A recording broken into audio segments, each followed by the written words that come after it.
तो पिछले हिस्से में हम लोग क्या जाने थे? पिछले हिस्से में नहीं, पाठ परिचय को समझे थे, लेखक के बारे में जाने थे। आज जो मूल पाठ है यानी कि श्रम विभाजन और जाति प्रथा, उसको हम लोग समझने का प्रयास करेंगे कि आखिर में ये क्या बताने का प्रयास कर रहे हैं या क्या कह रहे हैं। ठीक, तो ये सबको समझ में आ चुका है कि जाति का मतलब क्या होता है। जाति मतलब जिस परिवार में आप उत्पन्न हुए हैं, ठीक है। जाति का मतलब होता है जन्म, ठीक है। तो जन्म से ही क्या हुआ है? जाति का निर्धारण हुआ है। हम लोग का निर्धारण किससे हुआ है? जन्म से ही हुआ है। यानी ये समझ गए हैं आप सब।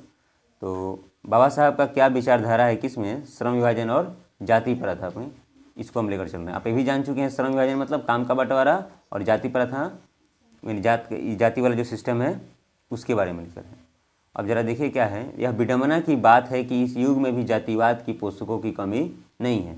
पहला ही लाइन पढ़ते हैं तो विद्यार्थी को समझ में नहीं आता कि क्या कहने का प्रयास कर रहे हैं, क्या क्या कह रहा है ये। तो बाबा साहब कह रहे हैं कि इस युग में ये हंसने की बात है कि आज भी हमारे समाज में क्या है, लोग जातिवाद के पोषक है। जातिवाद का पोषक मतलब जातिवाद का समर्थन करते हैं कि हाँ जी, जात का होना बहुत ज़रूरी है, ये ठीक है। समझ में आ रहा है ना? पोषक हुआ उसका। ठीक, विडंबना का मतलब उपहास यानी हंसने। ठीक है, ये बात तो आपको लाइन समझ में आया ना कि इस युग में भी जातिवाद के पोषक है मतलब जात के मानने वाले बहुत सारे लोग हैं। आगे देखिए, इसके पोषक कई आधारों पर इसका समर्थन करते हैं। समर्थन करना मतलब समझ में आ रहा है ना? ये सही ठहराते हैं कि ये जाति ठीक है और वो जाति खराब है। बात समझ में आ रहा है ना कि जाति प्रथा ठीक है। समर्थन का एक आधार यह भी कहा जा सकता है कि आधुनिक सभ्य समाज कार्य कुशलता के लिए श्रम विभाजन को आवश्यक मानता है। क्योंकि जाति प्रथा भी श्रम विभाजन का ही दूसरा रूप है, इसलिए इसमें कोई बुराई नहीं है।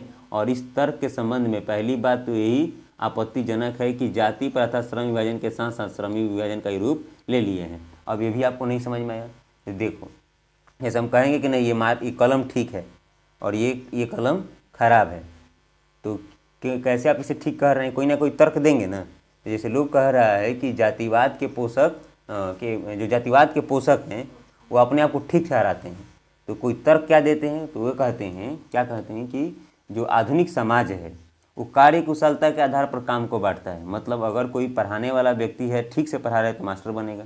कोई अच्छा से किसी व्यक्ति का इलाज कर रहा है तो डॉक्टर बनेगा। समझ में आ रहा है ना? कोई अच्छा से क्या बोले कोई बिजनेस कर रहा है तो बिजनेसमैन बनेगा। यानी काम करने आना चाहिए, वो जो गुण और कौशलता होनी चाहिए उसके आधार पर क्या किया गया। हम लोग का आधुनिक समाज काम को बांटता है। जैसे मान लो किसी को खाना बनाने नहीं आ रहा है, उसको खाना बनाने के लिए दे दिया जाएगा तो क्या वो खाना बना पाएगा? नहीं बना पाएगा। तो ये जातिवाद के पोषक क्या कह रहे हैं कि जो आधुनिक समाज है वो कार्य कुशलता के आधार पर क्या करते हैं, काम को बांटते हैं। समझ में आ रहा है? लेकिन हम लोग का जो जाति प्रथा है वो भी तो काम को बांट ही रहा है। जाति प्रथा के अनुसार ही क्या कर दिया गया, काम को बांट दिया गया, इसलिए ये सही है, ये गलत नहीं है। बात समझ में आ रहा है ना? यानी जातिवाद के पोषक लोग क्या कर रहे हैं, जातिवाद को मानने वाले लोग क्या कह रहे हैं कि ये हम लोग का जाति प्रथा ठीक है। क्यों ठीक है? क्योंकि ये क्या कर रहा है, काम का बंटवारा कर रहा है। लेकिन बाबा साहब यहीं पर ये आपत्ति करते हैं कि ठीक है, काम का तो बंटवारा कर ही रहा है, लेकिन काम के साथ साथ जो काम करने वाले लोग हैं उसको भी बांट दे रहा है। बात समझ में आ रहा है ना? इसलिए ऐसा नहीं होना चाहिए। तो पहला ऑब्जेक्शन क्या है, जातिवाद के पोषक क्या मान रहे हैं कि काम का बंटवारा हो रहा है जाति प्रथा के अनुसार, इसलिए ठीक है। लेकिन बाबा साहब क्या कह रहे हैं, नहीं ये गलत है। क्यों गलत है? क्योंकि काम बांटने के साथ साथ किसको बांट दिया गया है, लोग माने श्रमिक को बांट दिया गया। जो काम कर रहे हैं वो श्रमिक है, माने श्रम, जो आप काम कर रहे हैं उसको श्रम कहते हैं, और जो काम कर रहे हैं उसको क्या कहते हैं, श्रमिक कहते हैं। तो ये पहला इसका दोष क्या है कि यह जाति प्रथा का पहला दोष क्या हो जाएगा कि कार्य विभाजन के साथ साथ या श्रम विभाजन के साथ साथ ये क्या कर देता है, श्रमिक का विभाजन माने श्रमिक का भी विभाजन कर देता है। मतलब लोगों को भी क्या कर देता है, छुआछूत के अनुसार कर देता है, ऊंच नीच में तब्दील कर देता है या कन्वर्ट कर देता है। समझ रहे हैं? इसके बाद है श्रम विभाजन निश्चय ही सभ्य समाज की आवश्यकता है। मतलब एक अच्छा समाज में काम का बंटवारा होना जरूरी है कि कौन काम कौन कौन लोग करेंगे। अब बताओ क्या बोलते हैं, जो इलाज करने वाला व्यक्ति सीमा पर चला जाए, मतलब सैनिक का काम करने लगे तो उससे हो पाएगा जी? नहीं। तो अलग अलग व्यक्तियों के लिए अलग अलग काम का बंटवारा होना जरूरी है। कैसे समाज के लिए, सभ्य समाज के लिए, ठीक है। परंतु किसी भी सभ्य समाज के में श्रम विभाजन की व्यवस्था श्रमिकों के विभिन्न वर्गों में अस्वाभाविक विभाजन नहीं करती है। लेकिन ये कह रहे हैं भारत की जाति प्रथा का एक विशेषता यह है कि यहाँ श्रमिकों की अस्वाभाविक विभाजन ही नहीं करती बल्कि विभाजन वर्गों को एक दूसरे की अपेक्षा ऊंच नीच भी करार देती है। अब जरा देखिए, ये कह रहे हैं कि किसी भी सभ्य समाज को देख लीजिए, मतलब विदेशी देशों का एग्जाम्पल दे रहे हैं, तो वहाँ भी काम का बंटवारा है। ठीक है, अपने भारत में भी ये काम का बंटवारा मतलब अलग अलग लोग काम कर रहे हैं, लेकिन हम लोग यहाँ प्रॉब्लम यह है कि काम बांटने के साथ साथ क्या कर देता है जी, लोग तो बांटता ही और स्वाभाविक विभाजन करता है। मतलब अगर आपके पिताजी अमुक काम कर रहे हैं तो आपका मन वो काम करने का नहीं है, लेकिन जाति प्रथा क्या कहता है कि आपको वही करना है। समझ रहे हो ना? तो ये बात कह रहे हैं कि ये एक और बात, यहाँ तो विभाजन तो करता ही है, अस्वाभाविक विभाजन का मतलब जैसे यही अस्वाभाविक विभाजन यह होगा कि आपके पिताजी कोई काम कर रहे हैं और वह काम आप करना नहीं चाह रहे हैं, लेकिन जाति प्रथा के सिस्टम बंधे हैं तो आपको क्या कर रहे हैं, वो आप काम मजबूरी में कर रहे हैं। तो ऐसे विभाजन को हम क्या कहेंगे, अस्वाभाविक विभाजन कहेंगे। समझ में आ रहा है ना? लेकिन यहाँ पे एक और बात ये बोल रहे हैं कि इस तरह से तो होता ही है, साथ ही साथ यहाँ पर ऊंच नीच में भी कन्वर्ट कर दिया जाता है। ऊंच नीच में भी क्या कर दिया जाता है, बांट दिया जाता है। जो खेतों में काम करेगा वो नीच है, जो सीमाओं पर जो देश की रक्षा करेगा वो ऊंच है, जो पढ़ाने लिखाने का काम करेगा वो ऊंच है। इस प्रकार से यहाँ पर ये क्या कर दिया गया है, बांट दिया गया है। तो यही बात समझ में आ रहा है ना? ये आगे आप देखेंगे, आगे है जाति प्रथा को यदि श्रम विभाजन मान लिया जाए तो स्वाभाविक विभाजन नहीं है। स्वाभाविक विभाजन का मतलब क्या हुआ, अपने से होने वाला विभाजन। स्वाभाविक विभाजन का मतलब क्या हुआ, हाँ, कि क्योंकि यह मनुष्य की रुचि पर आधारित नहीं है। किसके आधारित नहीं है जी, बोलो? रुचि पर आधारित यह नहीं है। रुचि समझ में आ रहा है ना? ठीक है। कुशल व्यक्ति या सक्षम श्रमिक समाज का निर्माण करने के लिए आवश्यक है। हम व्यक्तियों की क्षमता इस सीमा पर विकसित करें कि जिससे वह पेशा या कार्य का चुनाव स्वयं कर सके। इस सिद्धांत देखो, ये बोल रहे हैं ना कि हम लोग समाज में ऐसे निर्माण करें कि लोग अपना पेशा क्या कर सके, स्वयं चुन सके, यानी जाति के बंधन में बंधा नहीं रहे। समझ में आ रहा है ना? ठीक है। इस सिद्धांत का विपरीत जाति प्रथा का दूषित सिद्धांत यह है, इसे आप अंडरलाइन कर लीजिएगा। इस सिद्धांत के विपरीत जाति प्रथा का दूषित सिद्धांत यह है कि इसे मनुष्य के प्रशिक्षण अथवा उसकी निजी क्षमता पर विचार किए बिना दूसरे ही दृष्टिकोण जैसे माता पिता के सामाजिक स्तर पर पहले से आधारित गर्भधारण के समय ही मनुष्य का पेशा निर्धारित कर दिया जाता है। अब जरा देखो विद्यार्थी, यहाँ कितना खतरनाक बात लिखा है। अब जाति प्रथा का दूषित सिद्धांत क्या है, सुनो। अगर कोई महिला गर्भवती है, ठीक है, उसके पेट में जो बच्चा पल रहा है, तो उसी समय उसका काम का क्या कर देता है, निर्धारण कर देता है। कौन? जाति प्रथा। ये व्यक्ति जब इसका जन्म होगा तो यह काम करेगा। समझ में आ रहा है ना? दूसरी सिद्धांत है कि गर्भधारण में ही जाति प्रथा का दूसरी सिद्धांत क्या है, तो आप क्या बताओगे कि जाति प्रथा का दूसरी सिद्धांत यह है कि गर्भधारण में ही मनुष्य का पेशा क्या कर दिया जाता है, निर्धारित कर दिया जाता है। और उस व्यक्ति के इच्छा वगैरह के बारे में कुछ नहीं पूछी जाती है, उसके रुचि पर आधारित यह नहीं होता है। ठीक है, ये समझ में आया? और ठीक है, आगे देखेंगे कि जाति प्रथा पेशे का दुष्पूर्ण जाति प्रथा पेशा समझ में आ रहा है ना जी? मास्टर, डॉक्टर, वकील, किसान, ये सब क्या है, पेशा है। कि जाति प्रथा पेशे का एक दोषपूर्ण पूर्व निर्धारण ही नहीं करती, बल्कि मनुष्य को जीवन भर के लिए एक पेशे में क्या कर देती है, बांध देती है। मतलब जीवन भर आपको क्या करना है, वही काम करना है। आप लोग अभी भी कोई देख रहे हैं कि नहीं देख रहे हैं? अभी इसका भी बहुत कम, लेकिन अंशतः इसका प्रभाव हम लोगों के समाज में दिख रहा है कि नहीं दिख रहा है? बोलिए, दिख रहा है ना? कहीं आपको दिख रहा है कि कोई जाति के आधार पर काम कर रहा है?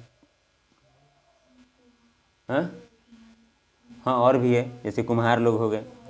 हाँ, लेकिन ये अंशतः है, पूरा नहीं है। आज भी सब लोग अपना पेशा चेंज कर रहा है, लेकिन जाति प्रथा ये हम सबको कहता था, लेकिन अब इसका प्रभाव अपने भारत में कम दिख रहा है। तो देखिए, ये तो आप समझ गए। तो जीवन भर के लिए भले ही पेशा, देखो एक और बात बहुत महत्वपूर्ण लिखा है, भले ही पेशा अनुपयुक्त या अपर्याप्त होने के कारण वो भूखे मर जाए। भले उस पेशा से उसका जीवन नहीं चल पाए, क्या हो पाए, वो भूखे मर जाए। समझ में आ रहा है ना? लेकिन यह क्या कहता है, जाति प्रथा है कि आपको जाति के अनुसार ही क्या करना है, काम करना है। समझ रहे हो ना? ठीक है।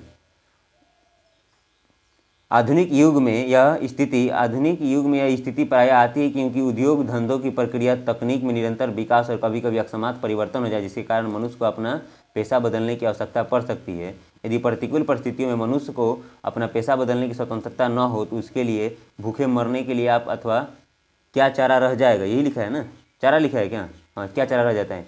हिंदू धर्म की जाति प्रथा किसी भी प्रथा को व्यक्ति के ऐसा पेशा चुनने की अनुमति नहीं देती है जो उसका पैतृक पेशा न हो, भले उसमें परंपरागत हो, इस पेशा की परिवर्तन की अनुमति नहीं मिलती। देखो ये क्या समझाने का, जैसे एक मान लो इसका ये क्या मतलब हुआ यहाँ से, जैसे अगर कोई व्यक्ति, आजकल टेक्नोलॉजी बढ़ रहा है तो टेक्नोलॉजी के बदलने से लोग अपना क्या कर रहा है, पेशा बदल रहा है। जैसे अगर कोई व्यक्ति गाँव में बैल से खेत जोत रहा है, किससे, बैल से, उसका उसी से आपका रोजी रोटी चलता है। अगर मान लो ट्रैक्टर आ गया, क्या आ गया, तो कोई उसके पास जाएगा, बहुत कम जाएगा, तो बताओ उसकी आमदनी कम होगी कि नहीं होगी।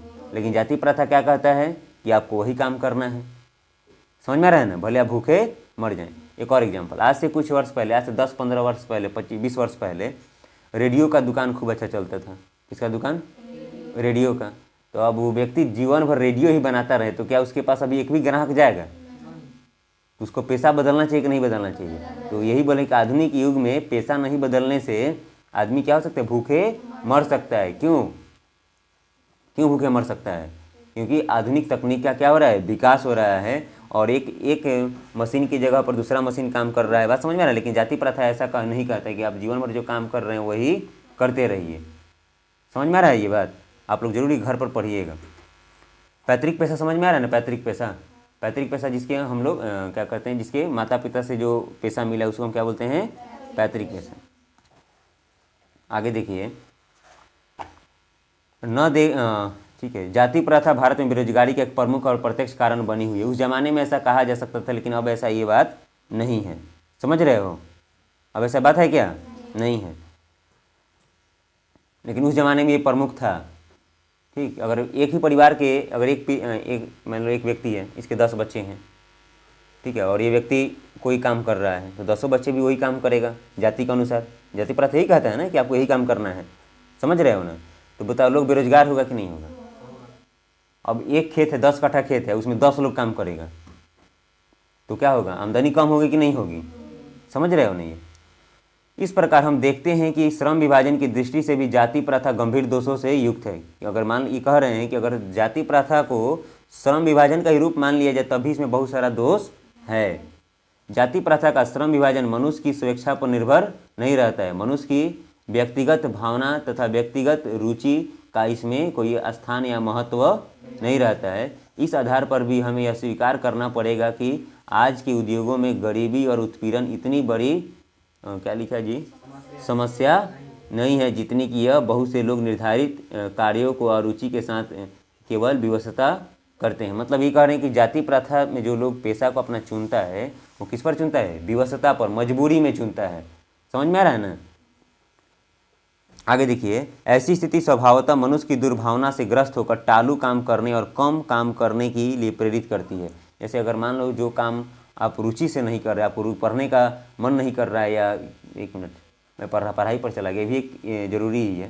जैसे मान लो कि आपका काम है कि आपका पेशा से मिला है कि नहीं, हमको खेतों में काम करना है, ठीक है, और आपको खेतों में काम करने का मन नहीं करता है, या आप जाते हैं तो आपका उसमें मन नहीं लग पाता है और आपका मजबूरी है, नहीं करेंगे तो पेट नहीं पलेगा, तो आप जाइएगा जब खेत में तो उतना अच्छा से काम नहीं कर पाइए। कोई भी फील्ड में आप देख लीजिए, ठीक है, आप मजबूरी में मास्टर बन गए हैं, ठीक है, तो आप ठीक से नहीं पढ़ाइएगा। बस समझ में आ रहा है ना। आप उस काम को क्या करते रहिएगा, टालते रहिएगा। तो ये जाति प्रथा से भी एक दूसरी सिद्धांत है कि लोग जब रुचि पर आधारित नहीं रहता है तो लोग ठीक से काम नहीं कर पाता है। समझ रहे हो ना। चलिए, ऐसी स्थिति में जहां काम करने वालों का ना दिल लगता है ना ही दिमाग, कोई कुशलता कैसे प्राप्त की जा सकती है। अतः निर्विवाद रूप से सिद्ध हो जा सकता है कि आर्थिक पहलू से भी जाति प्रथा हानिकारक प्रथा है। मानी बोल रहे हैं कि जाति प्रथा रहेगा ना तो लोगों को रोजगार वगैरह ढूंढने में परेशानी नहीं होगी, लेकिन बोल रहे हैं कि अगर ऐसा भी है, इसी से रोजगार मिल रहा है तब भी ये इसमें क्या है, हानिकारक है। माने और पैसा कमाने की भी दृष्टि से देखोगे तो ये क्या है, हानिकारक प्रथा ही है, ठीक है, क्योंकि यह मनुष्य की स्वाभाविक प्रेरणा, रुचि और आत्मशक्ति को दबाकर और स्वाभाविक नियमों में क्या कर जकड़ कर निष्क्रिय कर देता है। मतलब आदमी क्या हो जाता है, सुस्त हो जाता है। लेकिन एक और बात बताइए, कि अगर जाति प्रथा को ऊंच नीच में नहीं कन्वर्ट किया जाए, इस किताब में नहीं लिखा, मैं आप लोगों से विचार ले रहा हूँ, ऊंच नीच में कन्वर्ट नहीं किया जाए और सबको बराबर दृष्टि से देखा जाए तो जाति प्रथा ये ठीक है कि नहीं। अगर काम में अगर केवल बंटवारा किया जाए, काम का बंटवारा किया जाए, जैसे अगर मान लो कि मेरे पिताजी कोई काम कर रहे हैं, बचपन से हम उसको देख रहे हैं, तो काम सीखने में हमको टाइम लगेगा क्या? कहीं दिल्ली पंजाब हरियाणा कहीं और जगह जाना पड़ेगा क्या? लेकिन हाँ, उसमें क्या होना चाहिए, गरिमा होनी चाहिए और उससे आपकी आमदनी अच्छा होनी, जिससे आप जीवन सुचारू ढंग से क्या कर सकें, चला सकें। तो जाति प्रथा कोई खराब नहीं है, लेकिन ये क्या है, बहुत रूढ़िवादी से ग्रसित है, इसलिए जाति प्रथा का समर्थन में जाति प्रथा के अनुसार काम का बांटना ठीक नहीं है। समझ रहे हो? अब जरा देखिए, अब मैं समस्या के रचनात्मक पहलू को लेता हूँ। मेरे द्वारा जाति प्रथा की आलोचना सुनकर आप लोग मुझसे पूछेंगे, मुझसे यह प्रश्न पूछना चाहेंगे कि मैं जातियों के विरुद्ध हूँ, तो फिर मेरी दृष्टि में आदर्श समाज क्या है। फिर से बाबा साहब एक बहुत अच्छा बात कह रहे हैं कि अगर मान लीजिए कि आप हम तो किसी का, मान लो खुद ही आप किसी का शिकायत करते हो कि फलाना व्यक्ति ऐसा है, ऐसा नहीं, ऐसा होना चाहिए, तो आपके मन में कुछ ना कुछ तो अच्छा होगा ना, कुछ ना कुछ तो अच्छा होगा। तो यही बाबा साहब कह रहे हैं कि मान लीजिए आप मेरे से पूछेंगे कि मैं जातिवाद का क्या कर रहा हूँ, विरोध कर रहा हूँ, आलोचना कर रहा हूँ, शिकायत कर रहा हूँ, तो मेरे नज़र में क्या अच्छा होना चाहिए, कोई ना कोई अच्छा होना चाहिए। ये बोल रहे हैं कि मेरा उत्तर होगा कि मेरा आदर्श समाज स्वतंत्र हो, क्या हो जी, स्वतंत्र हो, समता हो, भ्रातृत्व पर आधारित हो। तो तीन चीज़ें, स्वतंत्रता पर और समता पर। अब समता मतलब समझ में आ रहा है ना, कहीं ऊंच नीच नहीं होना चाहिए। भ्रातृत्व मतलब सबको एक दूसरे को भाई समझे, भाईचारा हो, ये समझ रहे हो ना। क्या यह ठीक नहीं है? भ्रातृत्व हमारे भाईचारे में किसी को क्या आपत्ति हो सकती है? ये बंदे प्रश्न का, तो भाईचारा रहेगा सब। आज भी अपने गांव देहात में देखना कि कोनो किसी भी जाति से है, हम लोग है ना जी जाति प्रथा, लोग कहते हैं कि ये मेरे चाचा लगते हैं, ये मेरे ये लगते हैं, ये लगते हैं। ऐसा कभी आप लोगों ने सुना है? चाहे किसी भी जाति के लोग हैं, आप उसे बाबा, थोड़ा ज़्यादा उम्र का, तो आप उसे बाबा से संबोधित कर देते हैं। समझ में आ रहा है ना? चाहे किसी भी जाति से संबंधित है, समझ रहे हो ना। तो इस प्रकार का समाज होना चाहिए कि नहीं होना चाहिए, यही बाबा साहब कह रहे हैं। ठीक है, किसी भी आदर्श समाज में इतनी गतिशीलता होनी चाहिए कि जिससे कि कोई भी वांछित परिवर्तन समाज के एक छोर से दूसरे छोर तक संचारित हो सके। देखो, ये कह रहे हैं कोई भी समाज हो, अगर जैसे मान लो पूरा ये समाज है, ये गोला मैं पूरा मान लो पूरा समाज है, अगर यहाँ पर छोटे से हिस्से में परिवर्तन हो रहा है तो दूसरे हिस्से में भी क्या होना चाहिए, उसका परिवर्तन होना चाहिए। ठीक है, अगर गांव में 5000 बच्चे हैं, जिसमें से 5 बच्चे, 5000 सभी लगभग एक ही उम्र के हैं, तो 2-3 साल का अंतर है, जिसमें से 50 बच्चे स्कूल जा रहे हैं और बच्चे स्कूल नहीं जा रहे हैं, तो ऐसा नहीं होना चाहिए। अगर अगर आधा बच्चे स्कूल जा रहे हैं, 10-20 जा रहे हैं, तो ये परिवर्तन सबके पास होना चाहिए, सब किसी को स्कूल जाना चाहिए, लेकिन अच्छे काम के लिए, बुरे काम के लिए नहीं। बस समझ में रहे ना। तो मैंने जो अच्छा परिवर्तन हो रहा है समाज में, पूरे जगह फैलना चाहिए। ठीक, ये कह रहे हैं। ऐसे समाज के बहुविध हितों में सबका भाग होना चाहिए तथा सबकी उसकी रक्षा के लिए प्रति सजग रहना चाहिए। सामाजिक जीवन में अबाध संपर्क में अनेक साधन और अवसर उपलब्ध होना चाहिए। जैसे जरा देखिए, हम लोग के जीवन में क्या हो सकता है, जैसे मान लीजिए जातिवाद है, तो जो हम लोग समाज में जो छोटी जातियाँ हैं, क्या वो बड़े जातियों के साथ उठने बैठने का जाति प्रथा, ये क्या बोलते हैं, आदेश देता है क्या? एक साथ खाने पीने का आदेश देता है क्या? नहीं देता है। उससे शादी वाला संबंध करने का अधिकार देता है क्या? नहीं देता है। तो ये बोल रहे हैं कि अबाध संपर्क होना चाहिए, इसमें कोई रुकावट वगैरह नहीं होना चाहिए। समझ में आ रहा है ना। ये कब होगा? जब जातिवाद खत्म होगा तब। आप सब एक बात बताइए, क्या अगर ऐसा लग रहा है कि 50-60 सालों में ये सब थोड़ा कम हो जाएगा? इसका प्रभाव हम लोग के समाज में दिख रहा है कि नहीं दिख रहा है? दिख रहा है। लेकिन आज भी लोग जाति दोस्ती अधिकांश क्या देखकर करता है? जाति देखकर ही करता है। लेकिन अब ऐसा बहुत कम है। बहुत कम है कि ज़्यादा है? बोलो, बहुत कम है, ना के बराबर है। हम वैवाहिक संबंध में आप कह सकते हैं कि लोग जाति देखकर ही वैवाहिक संबंध स्थापित करता है। ठीक है, ये तो आप समझ गए। तात्पर्य यह है कि दूध पानी के मिश्रण की तरह भाईचारे का यही वास्तविक रूप है, और इस तरह का दूसरा नाम लोकतंत्र है। मतलब बोलने जो भाईचारा होना चाहिए दूध और पानी की तरह। जैसे दूध को आप पानी मिलाओगे तो नहीं मालूम चलेगा दूध कहाँ है और पानी कहाँ है। इस तरह से जब अलग अलग जो जाति के लोग जो हैं, हम लोग यहाँ जब सब एक दूसरे से मिलें तो नहीं मालूम चले कि कौन किस जाति से है, कौन कहाँ से है, या ऊंच नीच ये सब नहीं होना चाहिए। ये कब होगा? जब जातिवाद खत्म होगा तब होगा। लेकिन अपने बिहार जैसे गरीब राज्य में जातिवाद इतना बढ़ गया कि हर जाति का अपना एक अलग अलग गाना बना दिया है, और हर जाति अपने आप को श्रेष्ठ समझती है। समझ में आ रहा है ना। तो आप जातिवाद से, जाति के नाम से आप श्रेष्ठ नहीं होंगे, कार्य कुशलता के आधार पर होंगे, अपने कर्मों से होंगे। ठीक है, आगे देखेंगे अब। और इसी का दूसरा नाम क्या है? लोकतंत्र। लोकतंत्र में क्या होना चाहिए? भाईचारा होना। जब इलेक्शन आता है इसमें किसी का पाबंदी होता है क्या? क्या आप इलेक्शन में वोट नहीं दे सकते हैं या इलेक्शन में खड़ा नहीं हो सकते हैं? तो लोकतंत्र केवल शासन की एक पद्धति नहीं है, लोकतंत्र मूलतः सामूहिक जीवनचर्या की एक रीति तथा समाज के सम्मिलित अनुभव का आदान प्रदान का नाम है। तो लोकतंत्र एक शासन प्रणाली नहीं है। तो लोकतंत्र में क्या होता है? समानता होती है, समानता होती है, स्वतंत्रता होती है, भाईचारे होती है। समझ में आ रहा है ना। और ये सम्मिलित अनुभव का भी आदान प्रदान इसमें होता है। समझ में आ रहा है ना। इसमें आवश्यक है कि अपने साथियों के प्रति श्रद्धा और सम्मान का भाव रखें। एक बात बताइए, अगर आप जातिवाद से ग्रसित हैं तो जो दूसरी जाति के लोग हैं, क्या उसके प्रति आप श्रद्धा रखते हैं? जी, लोग जाति के नाम से गाली दे देता है। तो ये सब करने के लिए हम सबको क्या करना होगा? किसी दूसरे समाज के प्रति श्रद्धा और प्रेम रखनी होगी, तभी तो आप ऐसा ठीक रह पाएंगे। तो बताइए, आपके समझ से जातिवाद होना चाहिए कि नहीं होना चाहिए? नहीं होना चाहिए। किस प्रकार से ये हम लोगों के अर्थतंत्र को खराब किया था, अब तो ऐसा नहीं है, लेकिन इसका प्रभाव आज भी है। क्या आप लोग इससे दुष्परिणाम से निकल पाएंगे कि नहीं निकल पाएंगे? निकल सकते हैं। तो क्या आप जातिवाद करेंगे? चलिए, उम्मीद है ये समझ गए होंगे।